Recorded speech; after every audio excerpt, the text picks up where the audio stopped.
Real quick before this video starts, firstly, yes, I know I'm super overexposed. Shut up about it, the lighting in here sucks, but it is only temporary, so, don't be too harsh on me. Secondly, this video is taken from months ago from one of my viewer music submission live streams, which will be returning soon, not too sure exactly when, but some point within the next week. So if you are interested, come, stop in. The first one back, we're going to be doing a super long 12-hour stream. It's going to be hype as hell.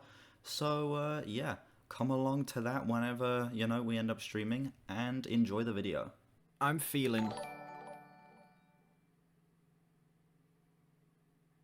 Oh my god, we got 2 album requests. Hello everyone, welcome back to the Human Reviews channel, and today we are listening to Pet Sounds. Chivo has just sent me £100 to listen to 2 albums, the first of which being Pet Sounds. Oh my god, I did not think I would be listening to this album today. This album came out in 1966. It is 13 tracks, 37 minutes. It is an absolute classic, okay? Everybody loves this album except Rad Taste in Music, he gave it a 6. I have heard 3 songs off of this album. Let's Go Away for... I'm Waiting for the Day, Here Today, and Caroline No. And I don't think I've heard any others besides that. Oh wait, hold on, no, I've also heard Sloop John B and God Only Knows, but that's from the original mono mix. So we're gonna hear him again with this updated mix. Let's just go. Track 1, wouldn't it be nice? We're listening to Pet Sounds. Oh wait, this is Wouldn't It Be Nice? Okay, I didn't even clock the fact that this is Wouldn't It Be Nice? Okay, song's iconic. Wouldn't it be nice if we were older, then we wouldn't have to... EasyJet Holidays ad plays in your head. Exactly. Man, this song is a heater. I can't lie. Brian Wilson composed most of the album and got in session played. I don't know, 2.5 minutes kind of seems fitting for a song like this.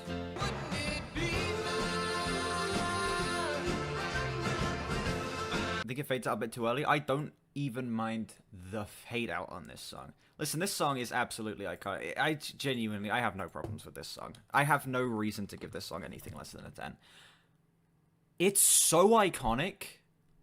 I've heard this song so many times, but I've never gotten sick of it. It's like the song that's in the freaking EasyJet holiday ads. But it's kind of perfect for those because the song does have a very, I guess, adventurous sound to it. It sounds very tropical, like you're literally... It literally sounds like you're taking off on a plane to go to, like, a beach in another country or something. That's literally the image that plays in my head when I hear this song. It is such an incredible open for an album, such an amazing tone setter. It literally feels like a storybook opening and, like, setting the scene, I guess. And not only that, it's catchy, it's iconic. One of the best songs of the 60s, realistically. Like, nobody hates this song. There is nobody on the planet who hates this song, let's be real. You Still Believe in Me.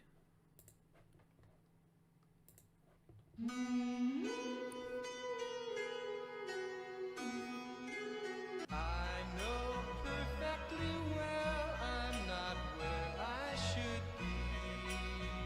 And after all I've done to you, how can it be? I try hard to be strong, but sometimes I feel my sin. Sounds Christmassy. I was literally thinking the exact same thing. Oh my god.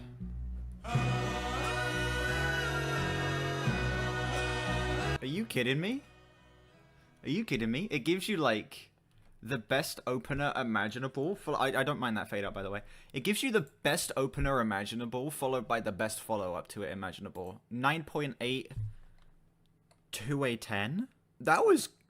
Oh my god. That was gorgeous. Compositionally, with the vocals as well, even the writing on that song. And it's only 2.5 minutes as well. They understand restraint.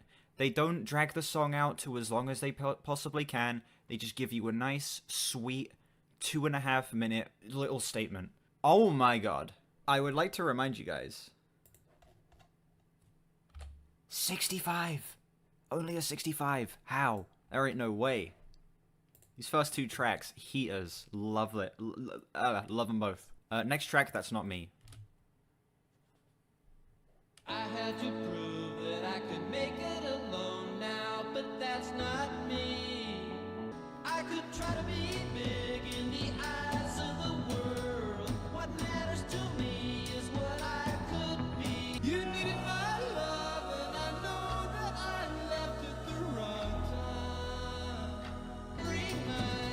production is amazing. This inspired Sgt. Pepper's. Yeah, the production is blowing me away. Sounds so good for the 60s. So timeless. I actually kind of agree that this does kind of have a timelessness to it. Particularly the first song. The first song, wouldn't it be nice, doesn't feel like a 60s song to me. I'm not as crazy on this fade out. That was another great track. I don't think it's quite a 10, but still, very solid. 9.3. That was fantastic. Yeah, the production on this album, actually blowing me away. This sounds perfect. The sound of this is perfect. Straight up. This has a certain timelessness to it that you don't get with a lot of with too many albums from the 60s. The first 3 tracks on this album, possibly one of the best opening 3 tracks I have ever seen on any album. Practically perfect. 2 10s and a 9. I'm very excited for the rest of this. Don't talk, put your head on my shoulder. I can hear so much in your sigh, but don't talk, put your head on my shoulder. Wow, the singing is so good. When you feel so right, let's not think about tomorrow. Pure Comedy, that's another... the Father John Misty album, that's another one I've been meaning to get to, actually.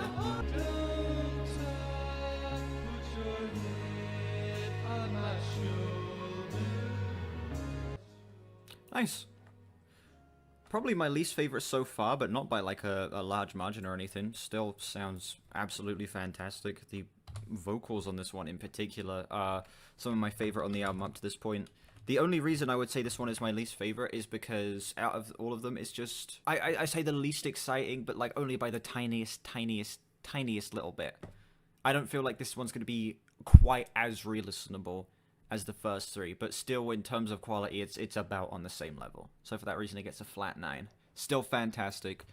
It's not going to bring the album score down by much. Next track, a song I've already heard. I'm waiting for the day.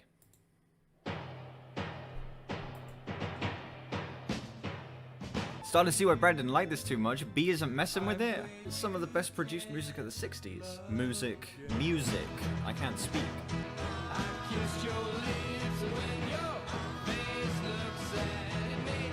Yeah, I don't get how this is boring. There's so much...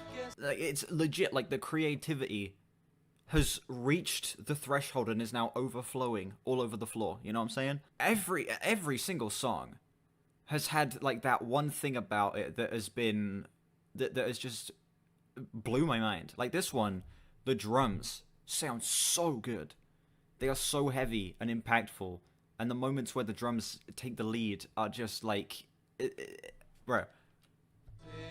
This is actually like the best 60s music imaginable right now. I think the sound of this is gorgeous, super creative. The writing is super strong as well. With a lot of these songs seem to be dealing with heartbreak and how this person is dealing with it. Like songs like this seem to be him remembering, I guess, the good times with this other person and his regret with not being with them anymore. That's what I'm getting from this, at least. I'm loving this so far.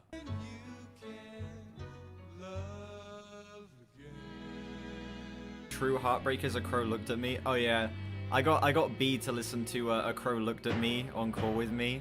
She was like, she asked me, what was that really depressing album that you were talking about?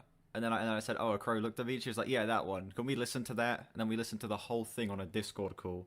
I will say, as of right now, I'm enjoying this album more than any Beatles album I've heard. Even Abbey Road, I would say I'm enjoying this a little bit more. Nice. Yeah, very, very strong track. I've heard that one before. I don't know what score I gave it originally, but my new score for it is a 9.7. Absolutely fantastic. Gorgeous. Love the way the drums sound on that one. That is what stood out to me the most on that track. It's a timpani, yeah. This album is very, very good so far. I'm enjoying this. I'm agreeing with Ryan K that I'm enjoying this more than any Beatles album I've heard up to this point. Like, even more than Abbey Road. And I love Abbey Road, okay? I think that Abbey Road is a literal masterpiece. I'm enjoying this even a little bit more. Everything about this is practically flawless. I have little to no complaints about this album up to this point. This is just like the best 60s rock music imaginable. Let's go away for a while. Is this one of the ones I've heard that was from that mono mix? No, God Only Knows. I'm going to remove both of these from my light songs because I imagine I'm just going to add the newer, these versions to my light songs. Oh, is this an instrumental track? There's no lyrics for this one. Has 2 interludes? Cool.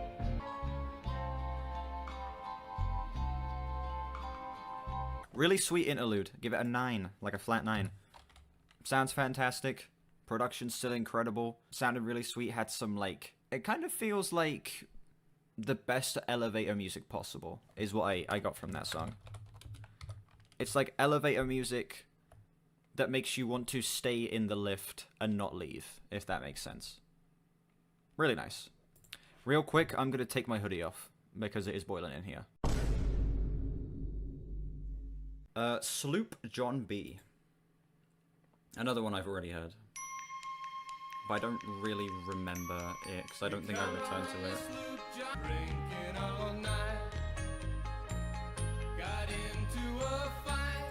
Hoist up the John B sail, see how the mainsail sets. First mate he got drunk, broke in the captain's drum. Let me go home. Oh my god. Let me go home. Let me go home. Let me go home. I don't even mind the fade out, okay? W fade out. Actually makes sense and is appropriate for that song. I don't know what score I originally gave it, but it wasn't high enough. I genuinely would give that song a 10. That is one of, if not my favorite up to this point. Are you kidding me? That was so good. That was actually so good.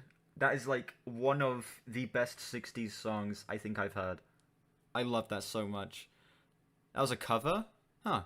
Who made the original? And the fact that it fits in so well with the rest of the album as well. Yeah, I love that song so much. One of my favorites, if not my favorite up to this point. Next up, another song I've already heard, God Only Knows.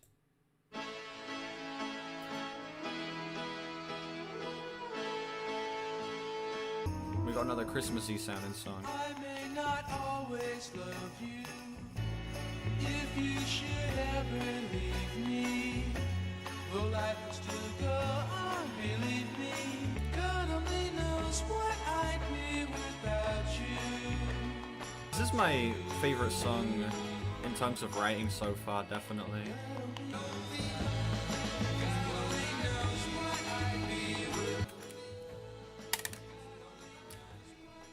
That song was under 3 minutes, and it felt like it was like a 4-minute song. And I don't mean to say that it drags, I mean to say that it felt like it had a 4-minute song's worth of content in it. You know, with a lot of these 60s albums, you hear like, oh, best album of all time, oh, best album of all time, oh, it's the best album of all time. And for a lot of them, I sort of sit here and I go, really? Best album of all time? But with this one, I can sort of see it. I don't think this is like the greatest album I've ever heard, but it's pretty incredible so far. There has not been a single song that's gotten under a 9. I know there's an answer.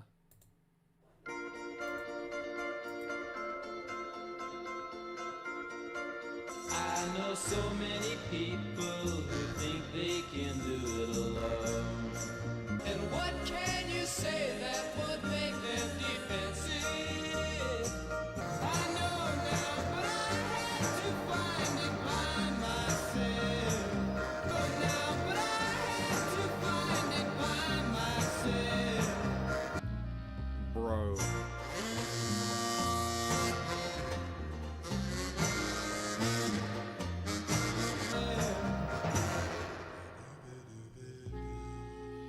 Ooh.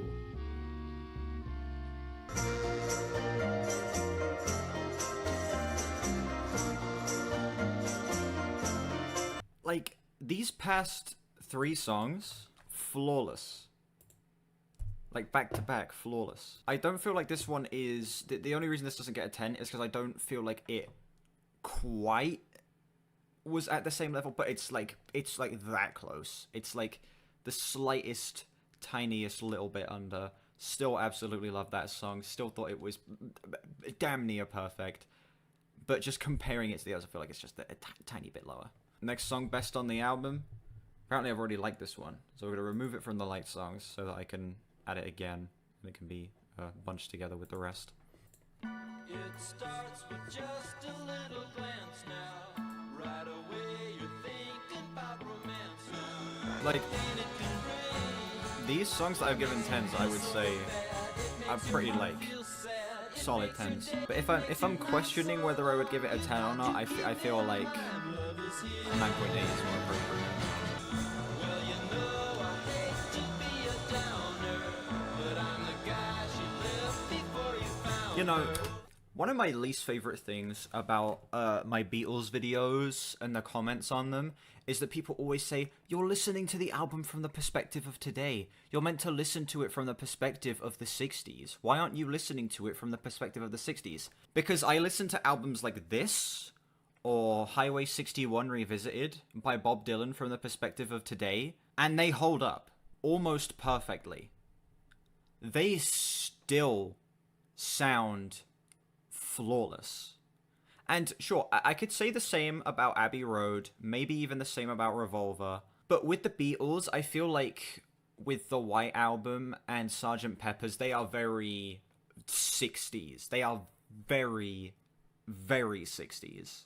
Whereas I feel like this, as well as Highway 61, has a little bit more of that timelessness, and it has literally aged perfectly. Sgt. Pepper's, I feel like the best songs on that album are kind of an exception to that, like A Day in the Life, for example. But with a lot of the songs that I'm not quite as crazy on, I feel like they all do feel a little more dated. love is here today and it's gone. Nice. Not my absolute favorite so far, but being not my absolute favorite so far on an album like this isn't exactly a bad thing. 9.2. Really nice. Love the brass elements on this track, like you brought up there. Writing on this one, still super strong. Vocals, also fantastic. Not my absolute favorite up to this point, but pretty fantastic. I think that song is still incredible. Just as incredible as the majority of other songs on this album. I just wasn't made for these times.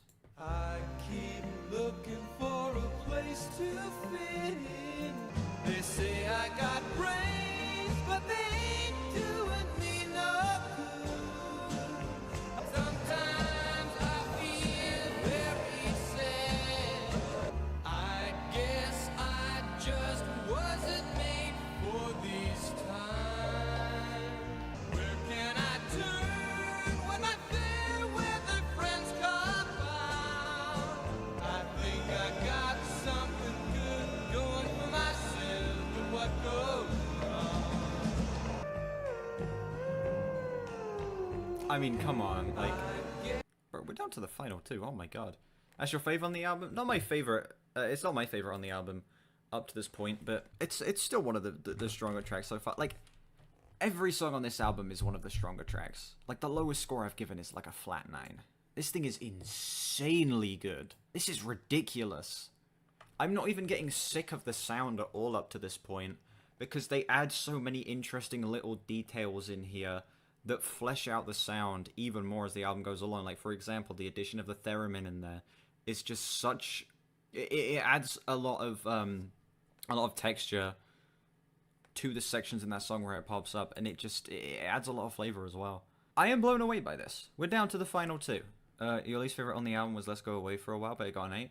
Yeah, there are no, like, bad songs on this album. Not a single one. And I have faith that Pet Sounds isn't going to be a bad song either. Oh, this one's another interlude.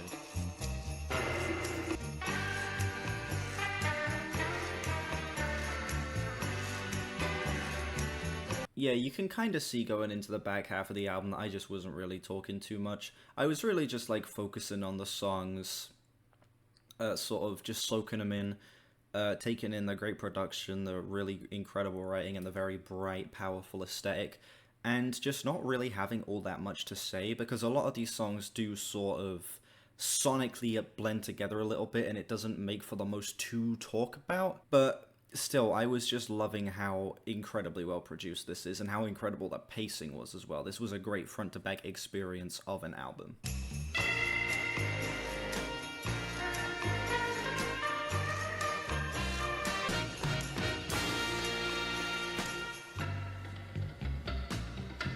basically just a Brian solo album featuring the Beach Boys and the Wrecking Crew.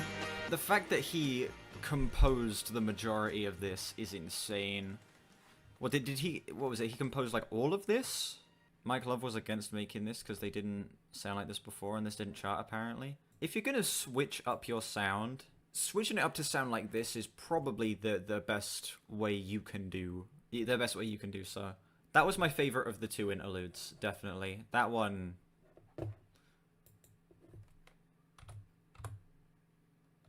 He composed every note. The other ones just came in and sang their parts. Oh my god. The record label also didn't like the new sound and promoted another album more than Pet Sounds. That sucks. He handed the written parts to every musician. I don't get why the record label wouldn't like this sound.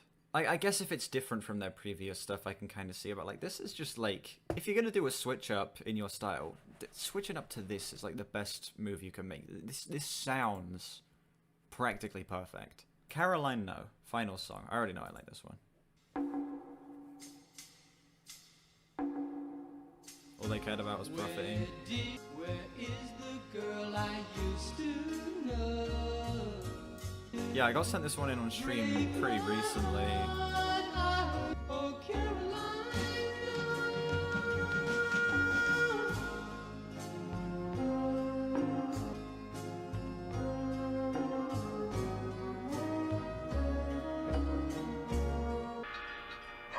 I forgot about the outro. It ends off with the train going by and the pet sounds. God, what a closer. Nearly a 10. Nearly. So this album's pretty good. Wow. Firstly, thank you, Chivo, for sending this in. Where do I even begin? In terms of production, this album is flawless. In terms of writing, this album is practically flawless. Compositionally, the flow of the album, everything down to each individual instrumental element and the vocal performances are practically flawless. This is one of the best 60s albums I have heard. This thing is absolutely gorgeous front to back. So many incredible, interesting ideas are being poured into this thing. It is overflowing with creativity, and the fact that it's all packed into a nice short 37-minute album with mostly 2-minute songs, a couple 3-minute songs in there, it is so impressive. It is like, I ended up enjoying this album even more than I expected to, and I knew I would probably like this thing a lot. Let me figure out the album's big number. It sucked anyway. Exactly, this sounds trash. What's funny is that, you know, Ryan K gave this album 96, and I'm feeling a 96 out of 100 on this album. A 96. That is the same score I have Abbey Road at right now. This album's pretty incredible. Yeah, this is one of the best 60s albums I have heard. It's so good. Thank you all so much for watching this video. Also, thank you for bearing with me while I'm not able to film any new reactions because I like moving and stuff. Still don't have internet properly set up here or anything like that. So I greatly appreciate the patience. Patience, I can't talk. Let me know what you think of this album down in the comments. Do you love it? Do you hate it? How does it compare to other 60s albums like the Beatles and Bob Dylan for you? Make sure you like and sub. We are on our way to 2K. Let me know what other albums you'd like me to listen to in the future. And links in the description to my Discord, my Twitter, my second channel, and my album of the year. Check those out if you haven't. And yeah, I will see you all whenever I next stream or upload. Bye bye.